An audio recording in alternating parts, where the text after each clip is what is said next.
Mein Studio heißt Tectonic Tone. Wir haben angefangen, den Bums zu bauen in der Pandemie halt. Und es ist jetzt fast fertig. Also als wir angefangen haben, das Album aufzunehmen, war ich sozusagen so weit, dass wir drin arbeiten konnten. Und alles sehr minimalistisch irgendwie, aber auch, das reizt mich auch irgendwie so. Es macht Spaß, da zu arbeiten. Ich suche nach mehr Zeit, um das Ganze fertig zu machen, baumäßig, aber es ist schwierig, weil ich ständig Bands drin habe jetzt. Was eine gute Sache ist. Es macht wahnsinnig viel Spaß, mit Baune zu arbeiten. Baune ist eine Marke. Absolut chillig. Entspannter geht gar nicht. Immer enthusiastisch über alles. Also es macht einfach Spaß, mit die Musik zu machen. Kann sich auch ewig konzentrieren wie eine Maschine. Mit einer sehr angenehmen Entschleunigung, die am Ende allerdings halt das nicht langsamer macht. Wir wollten Freitag eigentlich ankommen um so gegen 14 Uhr. Jetzt sind wir halt losgefahren, Autobahn, Stau. Würde 14:30 Uhr, würde 15 Uhr, würde 15:30 Uhr. Und Baune, warte, ich versuche jetzt meine beste Baune-Impression, um das. Jo, Alter, ne, kein Ding, Mann. Komm einfach, dann kommt ihr erstmal an, trinken wir erstmal einen Kaffee, ne, alles gut, ne, und dann bauen wir auf. Wir müssen erstmal noch den Soundcheck machen, wir müssen das einpegeln. Ja, das ist Baune. So, ne? Ja. Es hat sich nie nach Arbeit angefühlt, dieses Album aufzunehmen. Man ist komplett ab vom Schuss, unfassbar ruhig, nichts stresst, nichts lenkt ab. Ich würde sagen, das ist der geilste Standort für ein Studio, den ich mir vorstellen kann. Dann kommt man raus, ist auf dem platten Land, ist eigentlich direkt schon wieder relaxed. Dass der Sustain ein bisschen schön und lang ist und so.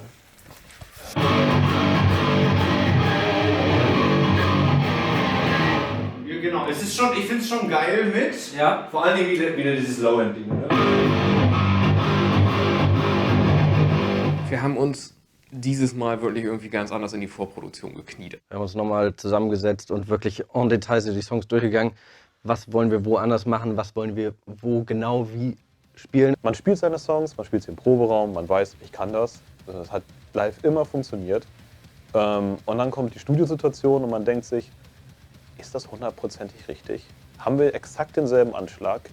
Haben wir irgendwo einen Wechsel drin, der vielleicht nicht perfekt ist, auch wenn man es vorher natürlich durchgesprochen hat. Man geht die Songs ja vor der Albumproduktion durch, man ist ja nicht bescheuert. Das ist, ne, wenn du im Proberaum zusammenspielst, dann natürlich schreibst du deine Songs so, dass du sie kannst. Also es ist nicht so, dass man sich darüber keine Gedanken vorher macht, aber viele Sachen fallen dir live auch nicht so auf. Wir haben echt von jedem einzelnen Song jede einzelne Note genommen und auf den Prüfstand gestellt. Und wenn da irgendwas nicht in Ordnung war, dann haben wir ewig debattiert und wir haben teilweise von Songs ganze Parts wieder eingerissen quasi und neu aufgebaut. Und das sind so die letzten 5%. Die sind in der Vorbereitung deutlich detaillierter ausgearbeitet worden. das hat nun teilweise so ein bisschen wehgetan, vor allem wenn man nun derjenige war, der den eingerissenen Part geschrieben hat. Aber am Ende sind jetzt, ich glaube, wir alle 5 sind total glücklich damit und das ist richtig geil geworden, das hat richtig geholfen. Ja, ist halt der Feinschliff. Aber bei den Parts davor finde ich es fast zu viel. Weißt du, was ich meine? Ich bin, glaube ich, eher dafür, dass es so ein. Das ist was, davor nochmal ab. das ist das, was Solideres ist einfach. Ne? Ja, die Platte soll am besten nach uns klingen. Das würde ich ganz geil finden, glaube ich.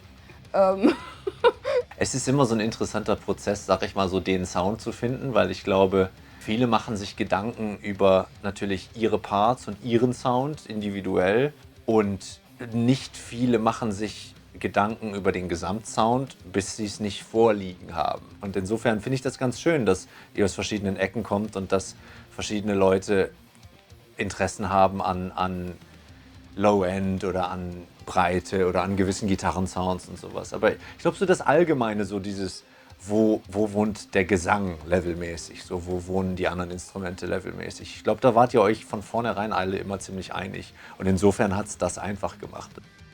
Wichtig ist mir, wenn ich so modernen Sound höre, dann denke ich oft, oh, das ist aber geil. Merke aber, dass ich diesen Sound, dass ich da irgendwie nicht mehr als 2, 3 Songs am Stück hören kann, weil mir dann langweilig wird. Wahrscheinlich würde ich ein bisschen weniger Gain tatsächlich fahren und wahrscheinlich den EQ ein bisschen einstellen, einfach weil du in Bandgefüge niemals so viel Low-End brauchst eigentlich. Ich mag es gerne, eine gewisse Rohheit im Sound zu haben. Also wirklich, dass du nicht so, dass eben nicht so Hochglanz. Ich mag nicht so eine Hochglanzproduktion, sondern so was Derbes halt.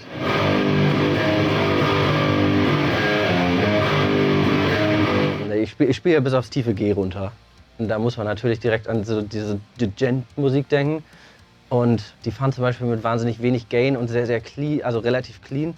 Und das mag ich zum Beispiel überhaupt nicht für mich, sondern ich mag es trotzdem, wenn das immer noch ganz schön, wenn das halt richtig schön analog und brutal verzerrt ist dabei.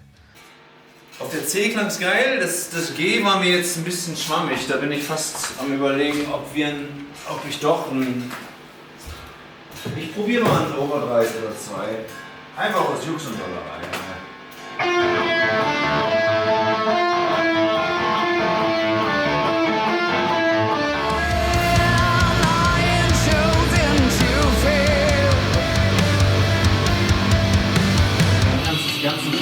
Bringen, aber die Hälfte von dem Part, da fehlt mir dann der Schlag. Es ist keine Popmusik, ne? Sondern es soll nicht so klingen, als wäre es alles im Computer gemacht.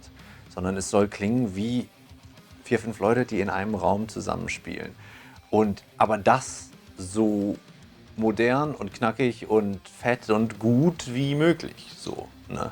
So dieses, wie klingt's, wenn du das komplett synthetisch machst quasi auf der einen Seite und wie klingt's auf der anderen Seite, wenn du wirklich diesen klassischen Weg wählst mit, du stellst hier einen Röhrenverstärker hin, mikrofonierst den vernünftig ab. Das war uns aber wichtig, wirklich unsere eigenen Verstärker zu benutzen, weil wir im Grunde genommen so viel Nuki Moose live auf die Platte bringen wollten, wie möglich. Das ist gar nicht mal mehr so Standard im modernen Metal, weißt du, dass du diesen ganzen langen Weg gehst, sondern viel kommt auch entweder aus Profiling-Amps oder generell komplett aus dem Rechner. Und da haben wir uns aber so ein bisschen gegen verwahrt. Und wenn ich mir das anhöre, wie es jetzt gerade klingt, dann bin ich mir ziemlich sicher, haben wir da eine ziemlich gute Entscheidung getroffen. So. Soundtechnisch ist für mich auf jeden Fall wichtig, dass wir so einen klaren Break irgendwie kriegen zwischen diesen bösen Siebenseiter-Gitarren und diesen melodiösen Sounds, diesen weichen Parts, dass sich das einfach ganz klar abhebt. Von einer kompletten Aggression über die Verzweiflung, über die ganz intimen, leisen Parts zu den melodiösen Parts und wieder zurück. Yes, I read those lines, could creep through my spine. Now and then despair. Ich sag mal so, als Mischer, als Produzent, wie man die lauten Sachen gut macht, weiß ich. Das ist das Brot und Butter meiner Zunft, sag ich mal so. Aber was man mit den leisen Parts macht, mit den dezenten Parts, mit den Parts, wo Liz vielleicht auch mal nur flüstert oder ganz sanft singt, wie effektiert macht man das oder wie natürlich und trocken macht man das? Das, finde ich, sind so die interessanten Sachen. Weil da ist dann viel Spielraum, für mich auch. So. Und da versucht man dann auch nicht, sich zu sehr zu wiederholen von Song zu Song, sondern man möchte wirklich, dass die Songs dann individuell sind.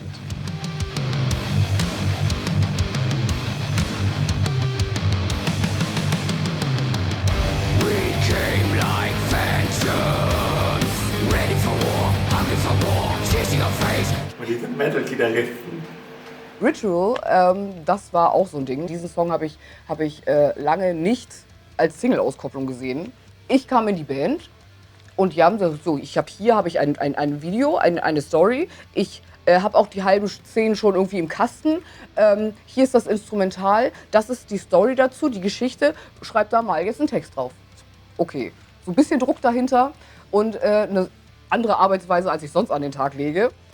Allerdings hat sich da das Problem wirklich schnell gelöst, auf einmal, irgendwie nach ein paar Monaten. Da bin ich morgens aufgestanden, hatte diesen Chorus im Kopf, hab den aufgeschrieben, hab den eingesungen, ist so auf ein Album, fertig.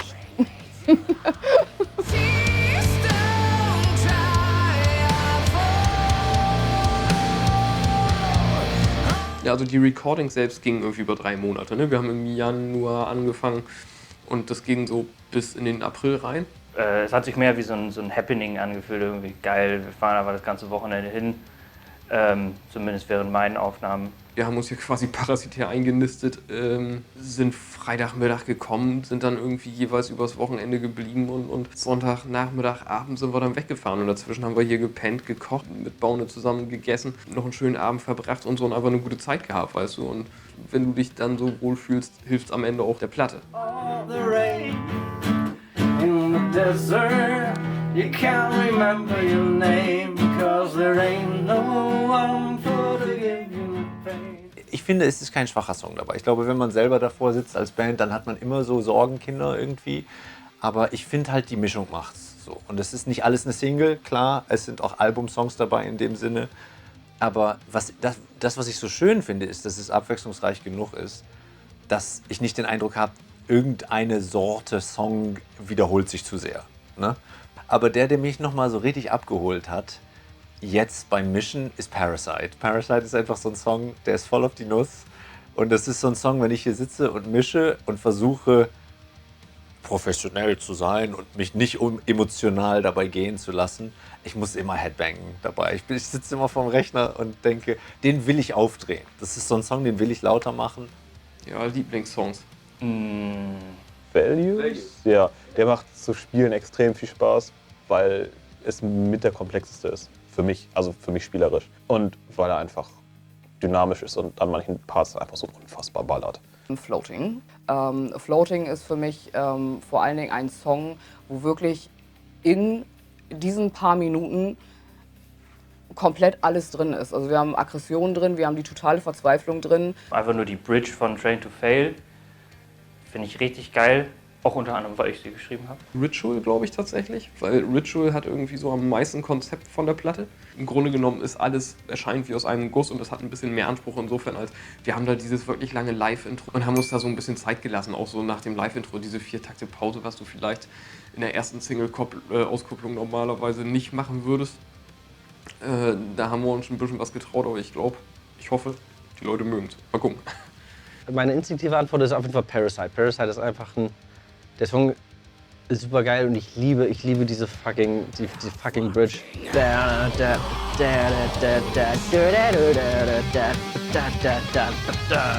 Und das ist einfach so ein fucking Banger. Das ist eigentlich so, eigentlich ist das noch nicht mal nur mein Lieblingssong, sondern das ist meine Lieblingsstelle im Set. Und Floating ist halt der allerneueste, der eigentlich sehr, sehr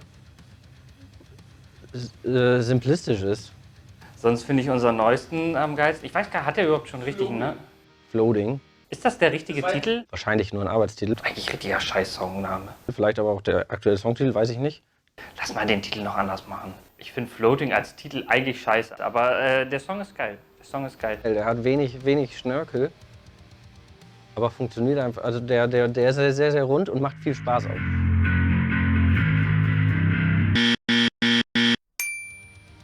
Ich habe gelernt, dass meine tiefe G-Seite gar nicht so wichtig ist. Und es liegt vielleicht daran, dass beim Aufziehen der neuen Seite die erste Seite gerissen ist in 175er Stärke.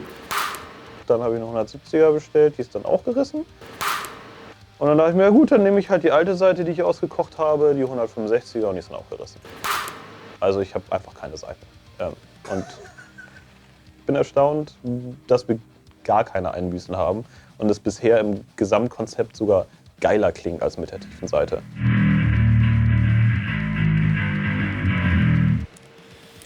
Ich finde es immer super, wenn eine Band nicht in eine Schublade passt. So eine Band, die wirklich darauf basiert, dass sozusagen diese Addition von den verschiedenen Mitgliedern, die alle verschiedene Einflüsse haben und sowas, irgendwie mehr hergibt als die Einflüsse. Weißt du, so auf Papier. Ihr macht halt Nuking Moose Metal. So, es ist schwer zu sagen. Also für mich ist immer so, meine Aufgabe ist, finde ich, bei so einer guten Liveband, wie ihr es seid, dass so gut es geht einzufangen, einfach euer Ding einzufangen und es halt irgendwie modern rüberzubringen und knackig rüberzubringen. Und ich finde, das haben wir hingekriegt, da mit der Platte. Ne? Ich bin mega zufrieden damit. So. Oh, immer noch mal.